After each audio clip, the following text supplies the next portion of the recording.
Hello बच्चों, चलो question पढ़ते हैं। Question number greater of two angles A and B. ठीक है, अब पहली बात अपने को ए भी एक अजीब सा एंगल दिया है और बी भी एक अजीब सा एंगल दिया है, तो एक अनुमानित एक एंगल निकाल लेते हैं। ऐसे क्वेश्चन में क्या होता है कि एक अनुमानित मतलब एक अप्रॉक्स एंगल निकाल लेंगे और उसके बाद चेक कर लेंगे। तो एक ए को देखो यार ध्यान से, ए है 2 tan 1। क्या है? 2 of tan 1। अच्छा, tan 1 के अंदर कुछ है क्या? tan 1 के अंदर कुछ है। 2 × √2, √2 कितना होता है? √2 होता है अपने पास नथिंग बट 1.4 इंटू 2 कितना हो गया? 2.8 -1। तो इसको अपन लिख सकते हैं कि 2.8 - 1.8 अप्रॉक्स। लिख सकते हैं क्या? बिल्कुल लिख सकते हैं। क्यों भाई? क्योंकि √2 हो गया 1.4 इंटू 2, 2.8 -1, तो 1.8 अप्रॉक्स लिख सकते हैं।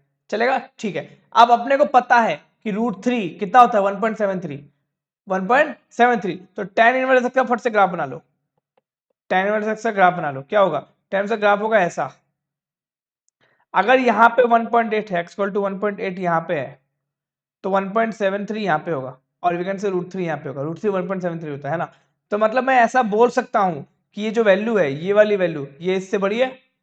अगर ये वैल्यू a थी, ये वैल्यू b थी, तो ये जो b है ये a से बड़ा है। ये तो साफ साफ है। ये b क्या है? a से बड़ा है। ये साफ साफ है। मतलब मैं बोल सकता हूँ कि tan inverse of 1.8 is greater then tan inverse of 3। बोल सकता हूँ? तो बोल सकता हूँ a is greater then twice of tan inverse of √3। कोई दिक्कत नहीं है? कोई दिक्कत नहीं है। अब tan इनवर्स √3 की वैल्यू क्या है? तो √3 की वैल्यू होती है tan 60 और वी कैन से tan π/3। tan π/3, तो we can say 2 twice of tan inverse of tan π/3 which is greater than 2 π/3।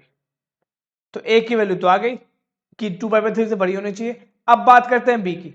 अब बात करते हैं b की, है ना। तो b में पहले अपने पास है 3 sin इनवर्स ऑफ 1/3। तो इसको सॉल्व कर लेते हैं। तो अपने का फॉर्मूला पता है कि 3 sin inverse of x is equal to sin inverse of 3x - 4x³ अब इसी फॉर्मूला को यूज करते हुए अपन कर रहे हैं कि 3 sin inverse of 1/3 is equal to sin inverse of 3 times of 1/3 -4 times of 1/3³, है ना। अब इसको अगर तुम सॉल्व कर लोगे तो तुम्हारे पास आएगा nothing but sin inverse of 23/27।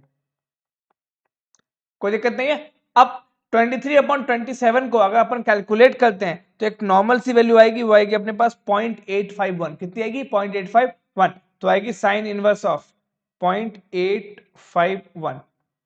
अब समझना यार, साइन मैक्सिमम कितना वैल्यू ले सकता है यहाँ पे? 1। तो 0.85 से एक बड़ी वैल्यू बताओ जो साइन का वैल्यू हमें पता हो। तो हमें पता है 60, 90। साइन 60 कितना होता है? √3/2। और √3/2 कितना होता है? 1.73/2। मतलब 0.851 से तो बहुत बड़ा होता है। वो होता है 0.853, 854 के आसपास। मतलब अब जैसा हमने tan में किया था वैसा ही साइन में करेंगे। जैसा tan में किया था वैसा ही साइन में करेंगे। चलेगा? तो अब हम क्या, मैं ऐसा बोल सकता हूं कि समझना मेरी बात कि साइन इनवर्स ये जो है ये लेस देन होगा, ये लेस देन होगा साइन इनवर्स ऑफ √3/2 से। क्यों? क्योंकि साइन इनवर्स भी बिल्कुल tan की तरह एक इंक्रीजिंग फंक्शन है। और जैसे यहाँ पे 1.8 था, यहाँ पे √3 था, तो यहाँ पे क्या होगा? 0.851 और यहाँ पे सेम, बिल्कुल सेम कि 0.85 यहाँ पे होगा और यहाँ पे क्या होगा अपने पास? √3/2 होगा। समझ में आई बात? तो साइन का ग्राफ बना लो। देखो मैं साइन का यहाँ ग्राफ बना रहा हूँ तो तुम्हें चीजें क्लियर हो जाएंगी साफ साफ, है ना। ये रही साइन के ग्राफ, साइन का ग्राफ, ये रहा साइन का ग्राफ ऐसा, ये रहा -1 1, है ना। तो अब यहाँ पे रहा 0.851 और यहाँ पे रहा √3/2। यहाँ पे आगे आगे रहा √3/2। तो ये रहा 0.851, ये रहा √3/2, है ना। √3/2 बड़ा होता है। तो अब हम ऐसा बोल सकते हैं कि ये एंगल हमेशा √3/2 से छोटा है, इसीलिए less than sign inverse of √3/2। चलेगा? ठीक है। अब यहां से इतनी चीजें अगर समझ में आ गई तो अपन आगे बात करते हैं क्वेश्चन पे। जो अपना मेन क्वेश्चन है ना, उसका फंडा क्या है? अब उसका फंडा ये है कि 3 साइन इनवर्स जो है हमेशा sine inverse of less than 3/2 which is less than π/3। अब बात करते हैं बी की। तो बी के पास क्या था कि ये भाई साहब हमेशा π/3 से छोटा है और है sign inverse of 3/5, sign inverse of 3/5।